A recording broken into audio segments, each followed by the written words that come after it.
అండి అందరికీ నమస్తే. నేను మీ సునీల్ మద్దాల. ఏంటంటే ఆడపడుచులు ఉసురు తగులుతుందంటారండి. చాలామంది దగ్గర నేను ఈ మాట అన్నా, ఆడపడుచుని ఉసురు పెట్టకరా, రే ఆడపడుచురా, ఆడపడుచుని ఉసురు పెట్టకు, ఆడపడుచు నీ ఎంత సంతోషంగా ఉంటే నీకు అంత మంచిదిరా, లేదా ఆడపడుచుని ఎప్పుడు సంతోషపెట్టు, నువ్వు నీ కుటుంబం సంతోషంగా ఉంటుందిరా అనేది కొన్ని మాటలు మన దైనందిన జీవితంలో మనం కొన్ని వింటామండి. నిజంగాను ఇలాంటి మాట ఇప్పుడు ఎందుకు మాట్లాడుతున్నారు రీడా మీరు అనుకోవచ్చు.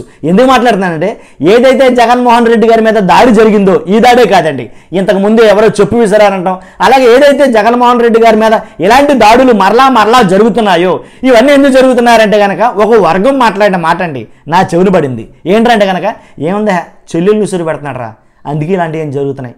నిజంగా ఈ మాట అన్నప్పుడు నాకు ఎందుకో ఆలోచించాలనిపించింది. అవునా, నిజంగా చెల్లెళ్ళు ఉసురు పెడితే ఎంతలా జరుగుతుందా, అంటే ఎలాంటి పునరావృతం అవుతాయా, ఎలాంటి దాడులు జరుగుతాయా అని అంటే కనుక ఏమో అది వాస్తవమో కాదో తెలియదు, కానీ ఉసురు పెట్టడం మాత్రం వాస్తవం కాదని నాకు అనిపించింది. కాబట్టి అంటే చెల్లెళ్ళు సంతోషంగా ఉంటేనే కదండి అన్నలు బాగుండేది. అంటే మనది ఎలా అంటే హైందవ దేశం, హిందూ దేశం. కాబట్టి మన దేశంలో ఎలా అంటే కొన్ని సంస్కృతి సాంప్రదాయాలు అనేవి ఉన్నాయి.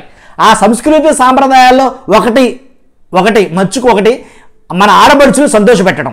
ఆడపడుచు సంతోషంగా ఉన్నంతకాలం, ఆడపడుచు కాపురం సంతోషంగా ఉన్నంతకాలం అన్నయ్యలకు ఎప్పుడు విజయమే అని అయితే కనుక చాలామంది చెప్తూ ఉంటారు. సో అదే ఇక్కడ జరుగుతుందా ఏంటి? కాబట్టేనా జగన్మోహన్ రెడ్డి గారికి ఇలాంటివన్నీ జరుగుతున్నాయి? ఆడపడుచులు ఇద్దరు అక్కడ ఏడుస్తున్నారు కాబట్టి ఇలా జరుగుతున్నారా, వాళ్ళ ఉసురే తగులుతుందిరా జగన్మోహన్ రెడ్డి గారికి అనేది కొంతమంది మాట్లాడుతున్నారు. ఇది నా మాటలు కాదండి, కొంతమంది మాట్లాడిన మాటలు చెప్తున్నాను నేను. కాబట్టి అలా అయితే కనుక అంటే నేను యాక్చువల్గా అయితే కనుక అది విన్న మాట ఇది. కాబట్టి చూస్తున్నా మీరు అందరూ కూడా ఇలా కూడా జరగవచ్చా నాకు తెలియదు. నేను మిమ్మల్ని అడుగుతున్నా మీ అమూల్యమైన అభిప్రాయాన్ని కామెంట్ రూపంలో తెలియజేయండి. చూస్తున్న మీరు అందరూ కూడా మన ఛానల్ లైక్ చేయడం మర్చిపోద్దు, సబ్స్క్రైబ్ చేయండి. Thank you very much.